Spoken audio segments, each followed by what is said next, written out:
Hi, everybody. Welcome to Ask the Planman. I'm your host, Bruce Weinstein, and I believe everybody deserves a plan in life. I'm a proactive financial advisor, and I help my clients take control of their financial decisions, understanding their insurance products, tax planning, estate planning, college planning, financial planning, retirement planning, you name it. Planning is what life is all about. You can't hit a target you don't see. Today, we're picking up part 2 of our conversation with Margret DeBruyn. She is a emotional risk specialist. She's got a master's degree in psychology from Columbia University. She's an emotional intelligence coach, certified emotional intelligence coach. She's a certified mindset coach, as well as certified sex and intimacy coach. No, she's not on my speed dial for that, folks. So let me be. She has over 20 years in the financial services industry. We're kindred spirits. She's been a wealth manager, a divorce and financial planning specialist. She's also a certified financial planner. She's a business owner, author, and speaker. So last episode, we were talking about intentional vulnerability. We were talking about the happiness curve, emotional bank accounts, lack of fulfillment that people feel, and how we can pull themselves out of it. So we ran out of time. We made a 2-part session here. So Margaret, welcome back to Ask the Planman. Let's continue the conversation about the happiness curve, how people can get themselves pulled out of that funk if they're experiencing it. How do people like you help them? And then I know you have the acronym of BRAVing, and I want to get into that. And I know that's a little bit more lengthy. So just trying to respect everybody's time and their listening pleasure. So let's pick on that piece up and give them some good nuggets of so what's. Great. So as you mentioned, I am an emotional risk specialist. And how this all ties in is that our emotions are what are driving our limiting beliefs. And those are the things that are holding us back. And I talk about intentional vulnerability because so many times we have this, we buy into the myth of vulnerability, that vulnerability is about weakness. Yet any act of courage that has happened required vulnerability. And so the thing is that whether it is your emotions, whether it is being vulnerable, where people's fears really stem up is because there is a lack of control in it. There's this feeling of vulnerability. However, when you do it intentionally, right, you are mindful that you are becoming vulnerable. You are stepping into a box, into an arena, right? When you do it consciously, it allows you then to start exploring those things that are holding you back, those fears of expressing things. And I think the biggest one is getting really, and I have to say this, brutally honest with yourself, because that's where this all starts, right? And so often I hear people say, whether it's their relationship, their work relationship, their personal or work relationship, they talk about, oh yeah, it's a good situation, or, we communicate well. But one of the biggest things I really challenge people, and that is trust. Because unless you trust yourself, you are not going to be able to trust another person. And I think so often we think of trust as in our marriages or our relationships about an infidelity, right? We focus so much on that violation of trust, but we don't think about all the little trusts that go into it. And I think one of the biggest ones I see for women is it really comes about from financial trust, or the trust that you're going to have my back. And I think on the same token, many men don't feel like their partners are going to have their back because they haven't connected enough to realize the support that they can get from them. But it really all goes back to you. Do you trust yourself to be there for yourself? Do you trust yourself to make the right decisions for you? Do you trust yourself to be able to manage your emotions, to be able to manage and control your doubts so that they don't stop you? Do you trust yourself to get up and, embrace the suck every day and do that stuff we don't like to do, right? So let me again, because I'm hearing a point, and I want to make sure either I'm understanding it and my listener does. You just kind of defined the unconscious part versus the conscious part, and so much of this is embedded in that subconscious, and it's just done from a reactive state. Mm-hmm. But you're talking about being more conscious of it, which, hey, that's proactivity, right? So we're back to that proactive. My question is, how do you get from A to B? How do you get it out of? I'll give you an example. I'm sitting down, I'm watching TV, and all of a sudden I start grabbing a bag of chips and I'm just eating mindlessly, sating and eating chips, right? Now, I'm in the middle of dieting and losing 60 pounds and I want to lose 80 pounds, so I shouldn't be eating these bag of potato chips, right? So the question then is, the consciousness part of me realized a little bit too late because half the bag was gone, but realizing like, okay, you just devoured that bag of chips without even thinking twice about it. What's bothering me? And I raised it from the subconscious to the conscious part to say, something must be bothering you. What just happened emotionally that triggered you subconsciously to go get that bag of chips to make yourself feel better? But that took 59 and a half years to get to that point, right? And so where I'm coming from simply is, as you're describing this, and I'm listening because, I'm a victim like most of us, how do we get that competence? Again, I said it in our first session, is the student, the teacher will appear when the student is ready. So the person who's sitting there like me eating bags of potato chips for years on end without ever stopping to say, hey, what's bothering me? Why am I fulfilling that void of pain, sorrow, whatever, with a bag of, delicious potato chips or my half a gallon of ice cream? That's a feat you got to watch me do sometime. That goes down pretty quick. Nobody can eat a half gallon of ice cream better than me.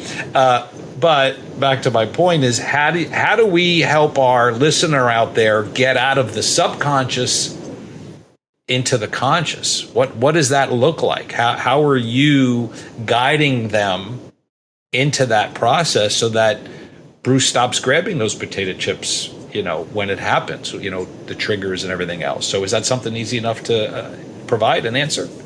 Yeah, I think. Or do we need a third episode? Right. So I think that there is very much so truth is that someone has to be ready, right? And I think people say, I'm ready, I want to do this, but they really, I don't think that we have educated, coached, instructed people, as we were growing up think about it. How many times when they're like, go get something, go set your goals, but nobody says okay, so once you set a goal, this is what you're going to have to do to accomplish that goal, right? And so, when I hear somebody, you say like yourself about you want to lose weight. But on the same token, you're like, oh my gosh, I'm eating all these chips and why isn't this working, right? I think that the sad part about it is that, like we mentioned in the last, call, you mentioned the hamster wheel. Instead of having life happen for us, we're so just numbing and letting life happen to us. And I think that the reality is that before you are going to level up in any way, whether it is to become a millionaire financially, whether it is to become a self-worth millionaire, whether it is to lose 10 pounds, you have to start with this brutal, and somebody said to me, oh, that sounds so harsh. It is harsh. There is no nice way to say. You have to give yourself that brutal punch in the gut, slap in the face, jump in the cold water, wake up call of, this is my life and it's only going to get better I'm only going to accomplish what I want to accomplish if I create a plan, if I create a strategy, and if I start changing the way I live and creating habits, creating routines, but you've got to want it. And I think that that's the one thing I see so often is, I asked somebody the other day, they told me, well, I really want to lose this 20 pounds. And I said, okay, so on a scale of 1 to 10, how much do you want to lose it? Oh, I'm a 10. And so then my first question is, so talk to me about your behaviors. And they start telling me what they're doing. And I said, well, what you're sharing with me, it sounds like you're a 3. So we got to disconnect. Yeah. Right? And so I think that that's the brutal part, right? Many of us do not want to be honest with ourselves and say, well, I may want it like a 10, but I'm showing up like a 2 or a 3. And once you start to have that reality check, right? Whether it's the splash of cold water in your face, whether it's the, oh my goodness, that's when you can start to pull those things from the subconscious into the conscious.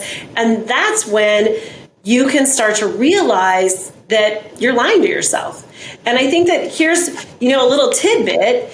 is that we lie to ourselves all day, every day.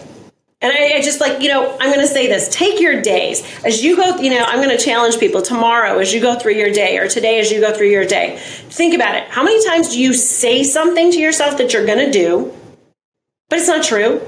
Or how many times when you feel insecure about something, do you make up a story in your head that's not true, but it makes you feel better? Right?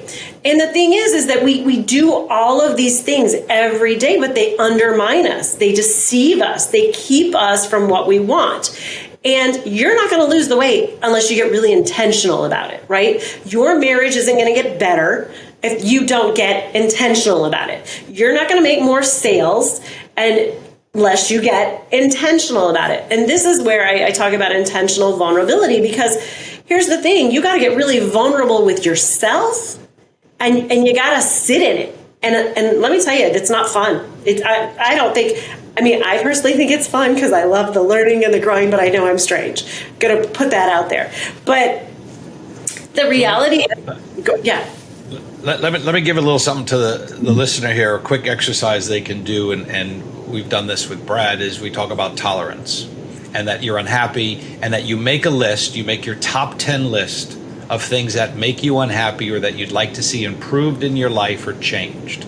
And then you prioritize that list, and then you basically focus on the top 3 of that list, because all 7, the other 7 or 10 may not be that important, but what are the top 3 things? And then folks, at the end of the day, it's a matter of what are you willing to tolerate? If you want to tolerate weighing 280 pounds, then keep doing what you're doing. Mm-hmm. But you're the one who's in charge. You're the one who's in control. Nobody is putting that food in your mouth but you. And so for me, when I looked at that picture on my 58th birthday and saw what a fat sausage I was and how miserable I was, and I just got done speaking in front of an audience, and I'm like, I will never do that again. Like that prey drive, that light in me that flipped the switch was like of embarrassment.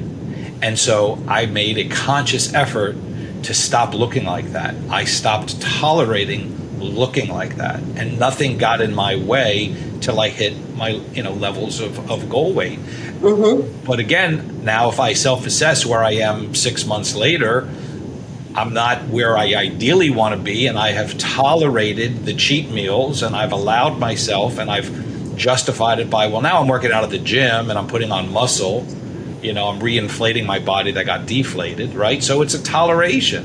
And so I'm not going to throw my wife under the bus, but that's the stuff we talk about, is if she's unhappy, then why are you tolerating it?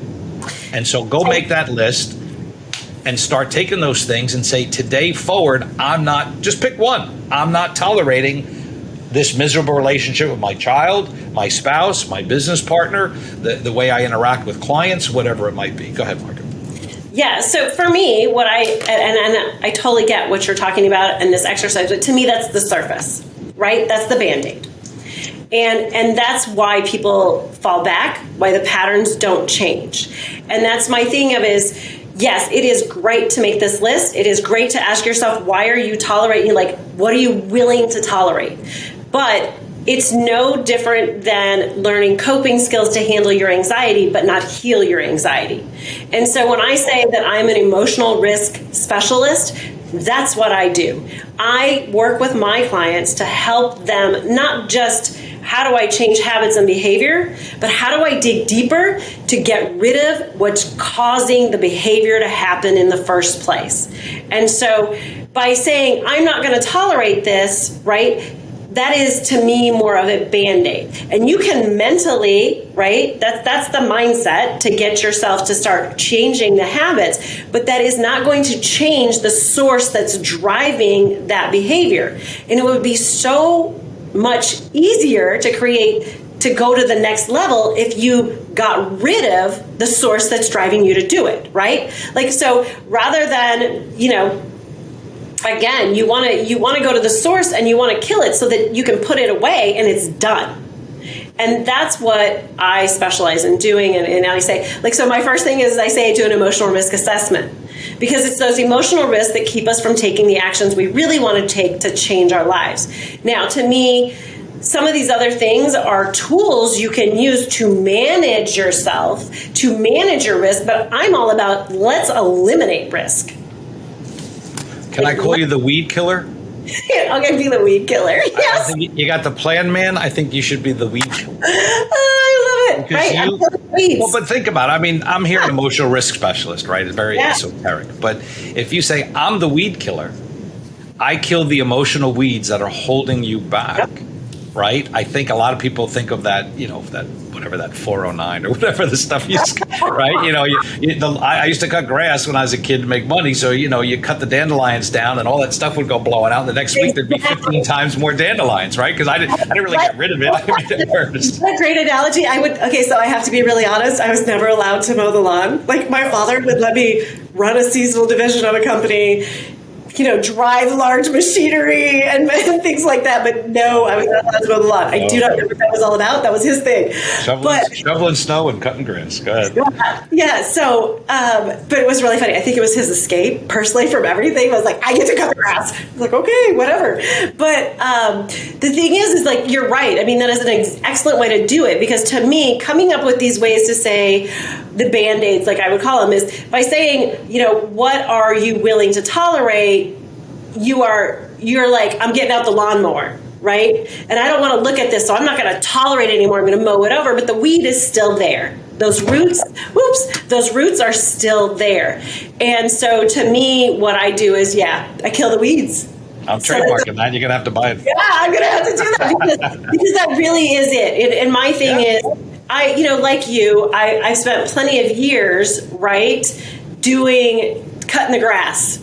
Right, cutting those dandelions in my yard. Keep it on the surface, yeah. Right, but I never got to the bottom. And then once I started to figure out and learn how a strategy, right? Like once I created a system for how you go in and you kill the roots, right, and you start killing the weeds.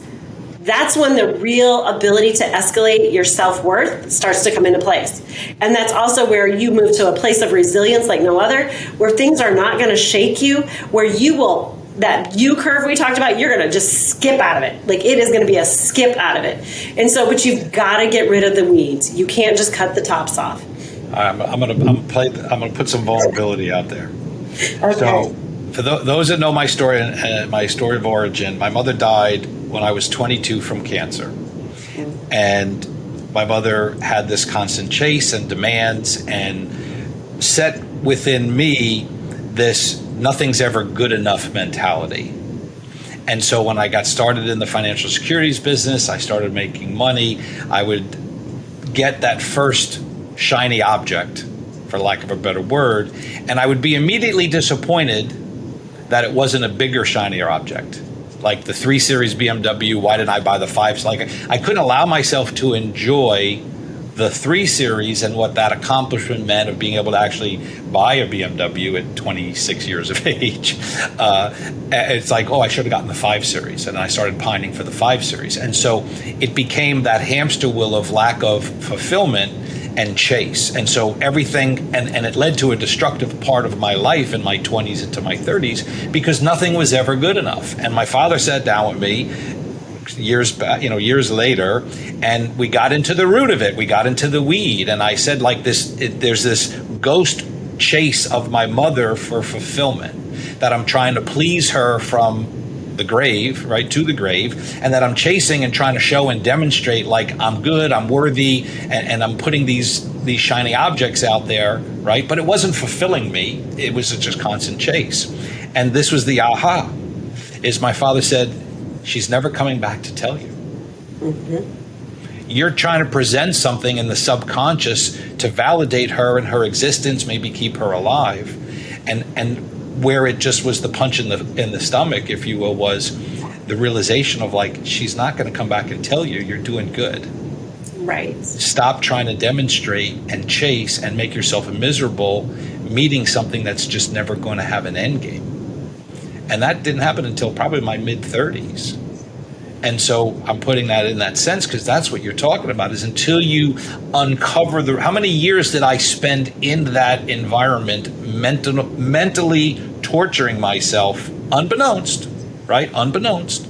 And then on that wheel that we talked about, without recognizing what the wheel was, and then getting to that point and chopping at that weed.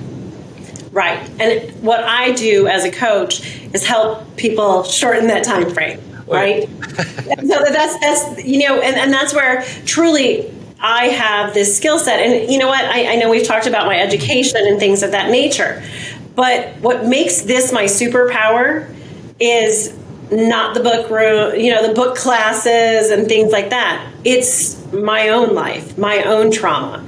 I grew up in a house with 2 narcissists. I grew up in an environment where my brain was always scanning for the greatest risk in the room and how to avoid, essentially the abuse that was coming.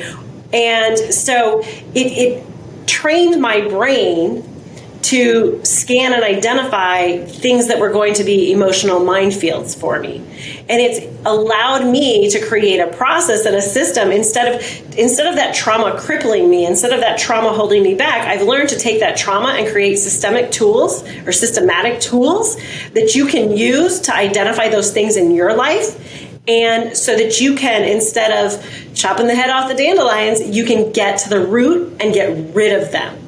And so often people do not realize when they, I think trauma is this big word that we talk about, and they think about the big traumas, right? Like something significant, like you had big trauma. Your mom died when you were relatively young, and you watched your mom go through cancer. That's traumatic.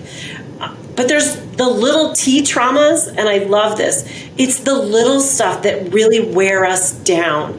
It's the little stuff that we didn't get or we got too much of, right? That create those limiting beliefs, that create those behaviors that hold us back, that keep us living small. And so one of the things that I think is really critical about when it comes to this is we have to ask ourselves, when it comes to the living small, like, are we getting what we want, right? Like we sit there, you talk about what are you willing to tolerate? Well, we're willing to tolerate all of these things because number one, it's about our own worth, right? It's about our own fears. We don't want the rejection. And I hate to tell this big secret out there to men, but this whole, I don't want to be vulnerable, I'm not vulnerable, vulnerable is weak, and all of this, it's a load of crap. It's just literally based out of fear. Literally fear. Like, I hate to break it to you, men, this whole thing has just been a lie to yourselves about, I'm strong, I'm not vulnerable. Trust me, no one was worse at that than me. I spent decades so proud of my being stoic and not feeling stuff. And it's really a lie. It's way harder, like significantly harder to be vulnerable than it is to armor up and hide behind the armor, right? And the thing is that we hide behind the armor because of why? We're afraid, because it's emotionally risky to put ourselves out there. And I think it's for men, it's a heightened emotional risk because you're going to sit there and other men are going to give you a hard time, or women may have a hard time accepting that, right? But the reality is that what's holding you back from being vulnerable, yes, maybe something somebody taught you, but it is at the core of it. It is you are afraid of what someone else is going to say if you do it. You're afraid of what they're going to think of you. You're afraid of people's opinions. And until you stop worrying about other people's views and opinions of you, you're not going to release and get rid of that weed. And here's the thing. It's your self-worth. All of that comes down to self-worth. Because what's happening is you're worrying about what someone else is going to say because you're looking outside of you for validation. And one of the biggest things that I do in my coaching is I help people stop looking outside for validation, because they're essentially looking for the belonging that they don't feel within themselves. They're looking for the worth that they don't have in themselves. And this is what we do, with the coaching that I do is we talk about, we talk about how to make that transformation. What skills, what habits do we have to bring in so that instead of looking outside for validation, we trust ourselves enough that we start listening to our own voice, that we start looking inside, that we start letting go of those little T traumas and big T traumas that are holding us back, because that's really what the limiting beliefs are. And so it's this process of, yes, getting really honest with yourself. But to me, the first place you have to start with is building trust. Building trust with yourself. Then you can go worry about trust in somebody else. But building trust with yourself, because if you can build trust with yourself, like, that's it. You're going to trust yourself. It's going to level up your worth in a tremendous way. But here's the thing, that process of learning to build the trust, yeah, it's going to be fun. I'm just going to say that. It's going to be fun. But the thing is that we don't realize how much healing can come from building trust with ourselves, because we don't know how to build trust with ourselves. And that is where an acronym that Brene Brown came up with of the 7 elements of trust, called BRAVING, like we mentioned. That's where BRAVING comes from. So real quick, can you think we can cover BRAVING in about 5-7 minutes, or are we going to need more time for that? I can introduce BRAVING, let's do that, because I'm not going to be able to do a third session today, but we definitely will have you back. But let's give them the taste, so they want to come back and talk about how you can build your own self-trust, self-worth, and your self-esteem building using what Margaret's going to introduce here is the acronym of BRAVING. But we're not going to do a deep dive on it. We're going to have her back for another session, and we're going to. This is free therapy for everybody. I mean, I used to pay $200 an hour for this stuff, so I hope people understand. I hope you're not laying down on your cars, or you're on a couch somewhere and you're getting some good therapy here. But this has been awesome stuff. So let's break down the BRAVING acronym real quick, and then we'll have you back to do a deeper dive on it. Okay, thanks. So first of all, BRAVING is something that I truly, it changed my life, and I try to integrate this into every day, and it's challenging at times, more so than others. But how BRAVING came about is, so often, and I'm just going to take a minute here. Think about it. When someone says to you, I don't trust you, I mean, where does that leave that? Where does that leave that relationship? Okay, how do I fix it, right? Well, that's your problem. It's all of a sudden a defensive posture. It's not a constructive posture. And so Brene Brown created this acronym, which are the 7 elements that make up trust.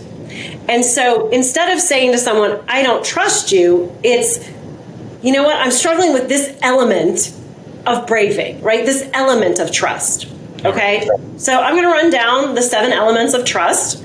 Don't go too deep on them now. We're going to leave them wanting more. Leave them wanting more. Go ahead. And let me just say this right now. I'm talking about BRAVING and applying it to yourself. You then, once you do it with yourself, you do it with other people as well. So there's BRAVING with yourself, BRAVING with others. But let's start with the first letter, B. B is about boundaries. And not to go too deep, but boundaries are not about keeping other people out. Boundaries are about respecting what we are capable of doing. And so it's really, this is where you get into that self-awareness, that brutal honesty, because boundaries are, I can, this is what I can show up as. And do you respect yourself in what you can show up as? The second letter is R for reliability.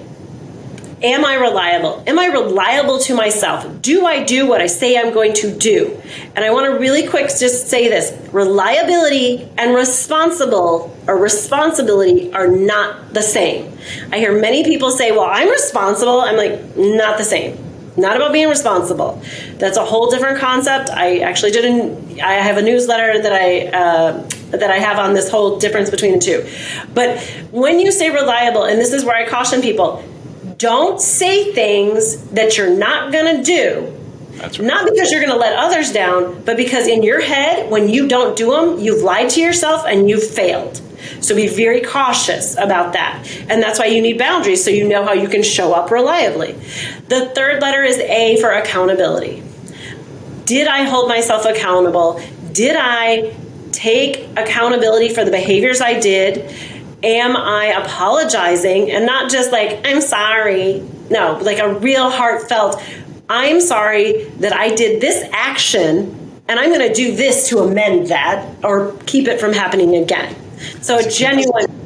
As a kid, they called it lip service. Don't pay me no lip service. You better do what you're saying. If you can't just apologize and then do it 20 minutes later. Like that's right. And like, when people say to me, I'm sorry, I'm always like, for what? because we have to be sorry. It's a behavior, right? You're not sorry for who you are or that you did. It's what behavior are you sorry for? So there's my little apology tip. The vault. Did I hold myself accountable to protecting my truth?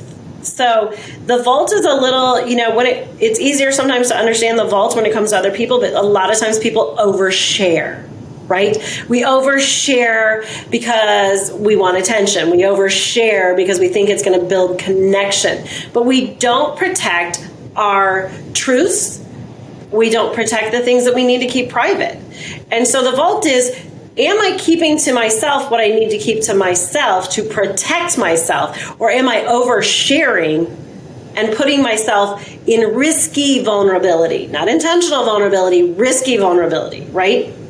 Then integrity. Did I show up with integrity? And realistically, this is about what are your values? What are your core principles? I typically suggest people to start out by what are 2 or 3 values that you have to show up with every day. And if you don't, you get that in the bottom of your stomach and, you can't look yourself in the mirror. It's really getting into knowing your values and setting core principles about who you're going to show up with, show up as in a reliable way in your life and in others. Non-judgment. Did I ask for what I need? Was I non-judgmental? So judgment is a hard one, or non-judgment is a hard one, because we're many people are oh, well, I'm not judgmental of my friends. I'm always here to help my friends. And I know, Bruce, we kind of talked about this one. Non-judgment means, can you ask for help? Right? It's a two-way street. So not only can you give help because you're not judging, but can you ask for the help you need because you trust yourself enough to be intentionally vulnerable and risk that, right? There you go. Yeah. And then generosity, generosity. And that is, was I generous towards myself? Oh, wow. Isn't that not that's a loaded thing right there, right? Did I take care of myself? Did I physically take care of myself? Did I emotionally take care of myself? Did I get in relationships or interactions or work commitments where I am actually being generous to myself? Did I say no when I had to say no, right? And then I think the other part is that, am I giving myself compassion? So when we show up and we kind of screw up, do we say, you know what? Yeah, that was a screw up, but at the time you didn't have these skills, you didn't have this knowledge. And here's the thing, it's a learning lesson, it's moving forward. And I think generosity when it comes to yourself really ties into resilience. Because the more generous you can be with yourself, the more resilient you can be. Well, I think the importance here, I'll quote the famous Zig Ziglar, is, stinking thinking. And for those in sport, wrestling specifically, the wrestling move was always to control the head and neck because the body has to follow the head. And so this generosity and the kindness to yourself, and your body's only going to do what your head's allowing it. Your body's going to follow your head. It's as basic as that wrestling move is. So if everything we've been talking about in these 2 sessions so far is untrashing the trash talk and getting the weeds out and allowing your brain to be, let's say, unoccupied with all of this trash and limited beliefs and negative self-talk that's holding you back. Your body can't get there. Your business can't get there. Your bank account can't get there because the head is blocking that journey. And what we're trying to do here with Margaret, folks, is in a proactive way is identify where your head trash lies and get it to the curb, put that weed killer on it, and never bring it back into the house. Yeah. So, Margaret, how can people reach out to you? I failed to do that in episode 1. I'll certainly make sure it's in both show notes. But how can people get a hold of you if they'd like to at least have a consult or talk to you more? Or maybe there's a mastermind you run or other ways people, I heard you say newsletter before. So give us some places people can find you. Right. Thank you. I invite people to follow me on LinkedIn. And it's Margret DeBruyn on Instagram, on Facebook. Hold on.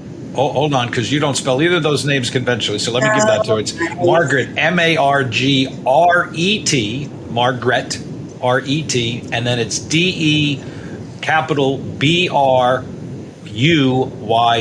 DeBruyn. So it's not, you say it different, you say it one way, but I know I'm going to spell it wrong, and Brian, B-R-I-A-N, right? So let's just make sure. So on LinkedIn, it's Margaret, M-A-R-G-R-E-T, then D-E, capital B-R-U-Y-N on LinkedIn. Go ahead. Yeah, right. And so on LinkedIn, I have a newsletter, usually a monthly newsletter. Sometimes I just get excited with information, and you get two. On Instagram and on Facebook, you're going to get the videos and the posts. Then you can also go, and this might be easier to find, you can go to my website, and it's Self-Worth Millionaire. And I invite you to come in and look at it. I have a Self-Worth Millionaire program that's a 12-week program that I do. I also, for women, we have burnouts boot camp slumber parties. And this is for, I think for women, it's really hard to sometimes be generous with ourselves. So this is an amazing weekend that I invite women to come to. And you know what? If men, you're listening and you think your wife is burned out, be it at work, at home, right? Like send her, right? So these are destination weekends. And when they come, from the moment they come, there is a private chef. They are pampered with roses, and they are pampered. I want in on this. Like facials, massages, along with all of the yummy food and things like that. And then at the same time, we're going to feed their soul, and we're going to do some work to increase self-worth and confidence. So yeah, definitely check us out. I would also invite you that we have 2 4-week sessions coming up. One is going to be on how to build confidence, and the other is going to be how to build trust. So there's a link to that that's going to be on that Self-Worth Millionaire, as well as they'll be in the Instagram and Facebook pages. Awesome. Thank you so much. So let me bring us to a close for session 2 and give us some recap here. So we started breaking down the braving, boundary, reliability, accountability, vault, integrity, non-judgmental, and generosity. And we're going to have Margaret back for a third session in the near future, and we're going to get a deeper dive on that. Again, we talked about the happiness curve, the struggles that people face coming through, let's say, that midlife crisis, and where it's more susceptible for men versus women, and coming out and just really not being very happy and fulfilled, finding your passion, your purpose in life. I think the big word that we tossed out today was trust, self-trust, not a bank and trust, not trusting your spouse as much, but your own self-trust and self-worth. And I think that was really a big aha and so what for me out of our conversation with Margaret here. So folks, we've been listening to Margaret DeBruyn. Again, she's a emotional risk specialist, but now she's going to be known as the weed killer. She's going to help you kill your emotional weeds. I'm going to get a nickel every time that gets used as far as residuals on that one. I'm going to trademark it. But thank you so much for joining us. Listen, this has been another episode of Ask the Planman. If you need some advice, always get it right. Come ask the Planman. We've been talking about emotional intelligence, the importance of emotional bank accounts, why it's so valuable to get the head trash out of your way, allow your business to grow, your planning to grow, your proactivity to remain. My guest again has been Margaret DeBruyn. Thank you so much, folks. Hit me up at 1-844-PLANMAN, Bruce at asktheplanman.com, planman.tv for our YouTube channels. Please like, share, subscribe. We want to get our listener and viewership growing. Again, thank you so much for joining us, Margaret. We'll see you next time for episode 3. Thanks for being there. Thanks.